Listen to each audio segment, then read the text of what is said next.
Police वाले हजरात को कुछ लोग रिपोर्ट लिखवा लिखवा कर डरा करके रखे हुए। मैं आपको बता रहा हूं, एक साल में तकरीबन 170 के करीब जलसे करके आए।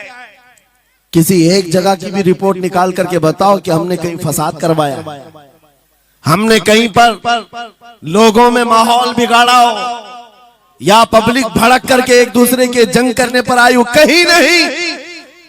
अगर कौम को, सोई हुई कौम को बेदार करना तुम्हारे नजदीक भड़काना है तो ये भड़काना तो बहुत अच्छा है मेरे अजीजों। हमारा काम सिर्फ इतना है, हम उन नौजवानों से बात कर रहे हैं जो अपने नबी के फिदाई हैं, जो अपने नबी के आशिक हैं, और हम सिर्फ उस लौ को और बढ़ाना चाहते हैं जो इनके सीनों में जल रही है। इनके सीनों में किसी और की नहीं, मेरे मुस्तफा के मोहब्बत की शमा है। अगर वो मध्यम है, हम उसको तेज करना चाहते हैं। बस मेरे नौजवान से मेरा मुतालबा सिर्फ इतना ही है, किसी की जय विजय क्यों पुकारे, क्या गरज हमको, हमें काफी है सैयद अपना नारा या रसूल अल्लाह, हमें काफी है सैयद अपना नारा।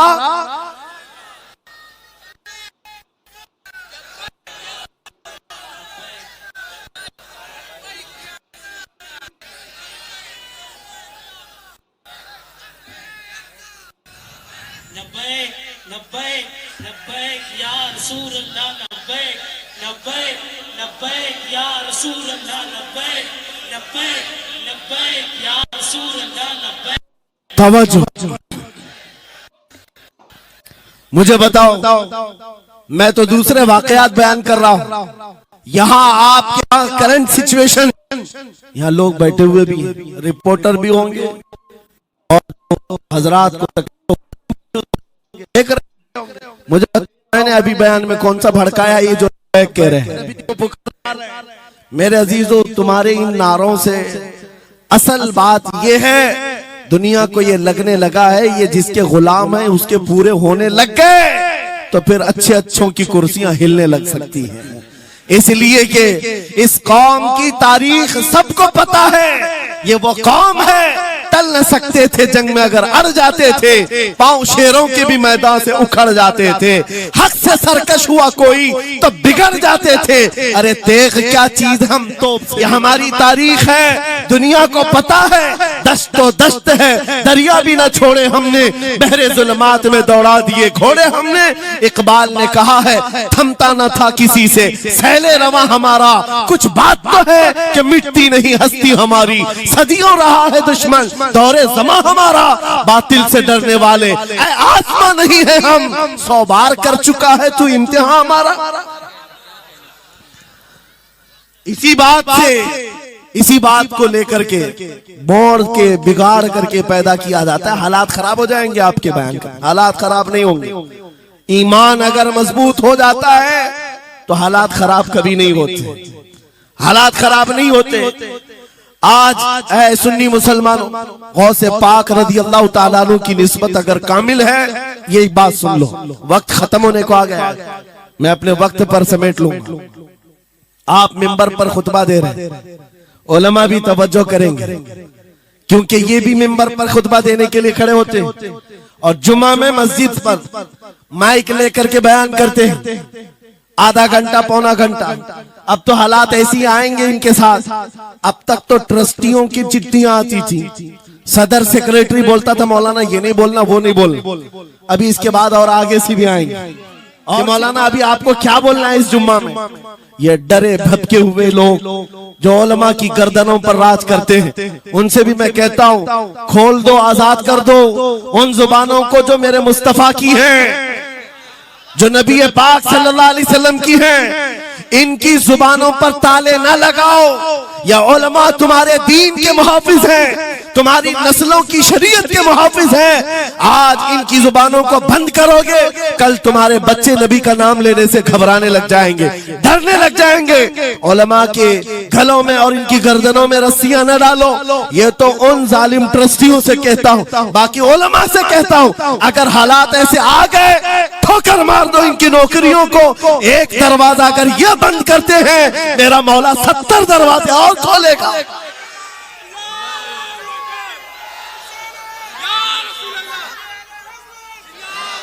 सुनो गौसे पाक रज़ी अल्लाह ताला अन्हु किस बात से डरते थे।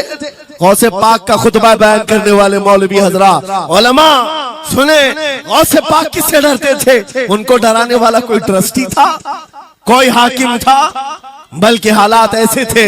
एक बार खिताब कर रहे हैं मजमे में, बहुत बड़ा मजमा है, खिताब के बीच दरमियान अभी वाज हो रहा है, एक काला सांप गिर गया आपके कंधे पर। सांप गिर गया और गिरा ही नहीं, गिर करके फिर वो आपके गले के अंदर से दाखिल हो गया, आस्तीन में आया, आस्तीन में आया और फिर इधर आया। वो लौट लौट करता रहा। लोग जो मजमे में बैठे थे उन पर हैबत तारी थी, वहशत तारी थी, कोई जगह छोड़कर इधर उधर हो रहा है, लेकिन गौसे पाक का कदम डगमगाया नहीं, ना जिस्म के अंदर कोई हरकत हुई। आपका बयान कंटिन्यू जारी रहा, उसी तरह जारी रहा। वो सांप कभी आपके सामने आया, कभी इधर आया और घूम फिर करके वापस चला गया। बयान आपका मुकम्मल हुआ। लोग खड़े हुए पूछते रहे, या सुल्तान अल औलिया सय्यदी शेख अब्दुल कादिर जिलानी, आपके साथ ये जो माजरा हुआ, ये सांप इतना खतरनाक था, देख करके हैबत तारी थी और आप अपना बयान कंटिन्यू जारी रखे हुए थे, ये क्या माजरा है? गौसे पाक फरमाते हैं, वो सांप तो मुझसे कह रहा था, ऐ अब्दुल कादिर, तुझसे पहले 70 औलिया को भी मैंने ऐसे ऐसे ही आजमाया है और आजमा कर चला गया। गौसे पाक क्या फरमाते सुनो, ऐ लोगो, तुम मुझसे पूछ रहे उससे डरता था या नहीं डरता था? बात सिर्फ इतनी है, मैं उस कादिर का बंदा अब्दुल कादिर हूं, उस कादिर का बंदा अब्दुल कादिर हूं। मेरे उसकी कुदरत पर ऐसा यकीन है, अगर मौला ने मेरी मौत लिखी है तो ये काले सांप से क्या, चूंटी से भी हो सकती है, और अगर मौत नहीं लिखी, इस तरह के 1000 सांप मेरे गले में आए, मेरी मौत नहीं आ सकती। मेरा उसकी कुदरत पर यकीन कामिल है, इसलिए मैं उसका बयान कंटिन्यू रखा, जारी रखा। आज मैं यही कहता हूं, ऐ सुन्नी मुसलमानों और इन उलमा से भी, अगर हमारी मौत लिखी है, छोटे से हादसे से भी हो सकती है, और अगर नहीं है तो वक्त का प्राइम मिनिस्टर भी तुम्हारी गर्दन पर पैर रखे, मौत नहीं आ सकती, क्योंकि कादिर मुतलक मेरा रब्बुल। वक्त का बादशाह भी तुम्हारी गर्दन पर तलवार रखे, नहीं आ सकती। आपको पता है चंगेज की तारीख? चंगेज एक जालिम बादशाह गुजरा, बहुत बड़ा जालिम, जिसके सर पर 50 लाख लोगों के कत्ल का इल्जाम है। 50 लाख इंसानों का कत्ल मामूली है? उस जमाने का चंगेज, और वो मुल्क के मुल्क फतह करते हुए निकला था। एक जमाना ऐसा था मेरे अजीज, घोड़े पर बैठा हुआ चंगेज कुछ लोगों को, मुसलमानों को गिरफ्तार करके मैदान में खड़ा किया है और जल्लाद को बुलाया कि एक साथ सबकी गर्दनें उड़ाने लग जाओ। वो कितने लोग थे? 3 सफों में खड़ा किए हुए थे लोगों जिनका कत्ल होना था। लाइन से खड़े हुए हैं, सब अपनी अपनी बारी का इंतजार कर रहे हैं। जल्लाद तलवार लेकर आया और जब पहली सफ वालों को कत्ल करने लगा, वो गर्दनें उड़ा रहा था। एक बूढ़े मियाँ पहली सफ में खड़े थे, वो जल्दी से दूसरी सफ में चले, पीछे वाली सफ में गए।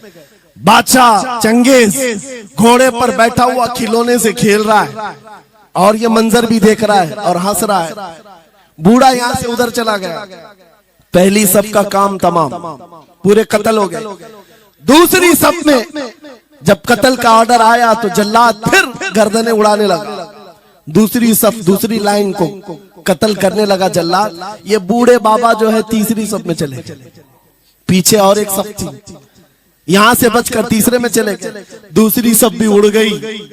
उसके बाद बादशाह चंगेज कहा मार करके कहने लगा, बाबा जी अब तो इसके पीछे कोई सफ नहीं, ये तीसरी थी, अब कहां जाओगे? बूढ़े मियां ने सर झुकाकर कहा, अब भी मेरा अल्लाह है। ये यकीन होता है, जहां तक बचना है बचना ही है। बाबा जी ने कहा, अब भी अल्लाह है, हो सकता है। उस चंगेज ने कहा कि उड़ाओ अब इनकी गर्दनें। अभी जल्लाद तीसरी सफ को उड़ाने ही जा रहा था, अचानक चंगेज के हाथ से वो खिलौना नीचे गिरा जो खेल रहा था बैठ करके घोड़े पर। जैसे ही वो खिलौना उठाने के लिए नीचे की तरफ आया, उसका पैर जीन से निकल गया और घोड़ा अचानक बिदक गया, सरकश हो गया और घोड़ा सर पर दौड़ने लगा और ये एक पैर इसका जीन में फंसा हुआ है और सर नीचे जमीन पर है। अब घोड़ा दौड़ता गया, पता नहीं कितने पत्थरों से इस बादशाह का सर टकराता रहा। घोड़ा किसी के काबू में नहीं आ रहा। सारे सिपाही, सारे फौजी इस घोड़े को पकड़ने के लिए पीछे भाग रहे, लेकिन घोड़ा दौड़ता गया, इतना दौड़ा कि उस चंगेज का सर फट करके भेजा बाहर, मर गया करके घोड़ा एक जगह रुका। बादशाह की मौत का ऐलान इतना बड़ा था, सारे सिपाही, सारे फौज बादशाह को लेने के लिए हाजिर आए। मियां पूरी सल्तनत तहबतह हो गई, हुकूमत बदल गई, सब खत्म हो गया और जो कैदी थे वो आजाद होकर जाने लगे। बाकी लोगों से क्या मैं नहीं कहता था अल्लाह अब भी हमारे साथ है। मेरे अजीजों, एक बात याद रखो, हमारे लिए दुनिया द एंड नहीं कर सकती जब तक मेरा मौला ना चाहे, अल्लाह ना चाहे। आज लोगों को ये लगता है, मुझे वैसी भी बात बताया गया कि यहाँ पर मुंबरा की आपकी घनी आबादी, फिलिस्तीन के मामला पर कुछ बोलेंगे यहाँ पर भड़क जाएंगे। मेरे अजीजों, इतने भड़कने की जरूरत नहीं, तुम यहाँ भड़कोगे तो फिलिस्तीन पहुंच भी नहीं पाओगे। बात यह है, हम बोलेंगे जरूर जुल्म के खिलाफ और हक के लिए, चाहे जैसी भी हालात हो। अगर किसी को बुरा लगता है इजराइल जालिम है तो मैं 100 बार कहूंगा वो जालिम है, जालिम है, जालिम है। उनकी कोई हिमायत करने के लिए हम नहीं है, लेकिन एक बात आपको मैं जरूर बताना चाहता हूं, गौसे पाक का मसला ये है, सुल्तानुल औलिया गौसुल आजम की निस्बत के साथ आप अपनी शरीयत पर कायम रहें और अपने ईमान पर डटे रहे और तौबा व इस्तिग़फ़ार बदल ले। और उन गरीब मुसलमानों को देखकर जो कत्ल हो गए और उनके टुकड़े हो गए, ये मत समझना कि इस्लाम खत्म हो गया। हर जमाने में ये चीजें आती रहेंगी, लेकिन आज मैं ये ऐलान करके गुफ्तगू खत्म करता हूँ। इन हालात को देखकर इस बात का फिर से हम नारा तजदीद करके जाते हैं, कत्ले हुसैन असल में मर्गे यजीद है, इस्लाम जिंदा होता है हर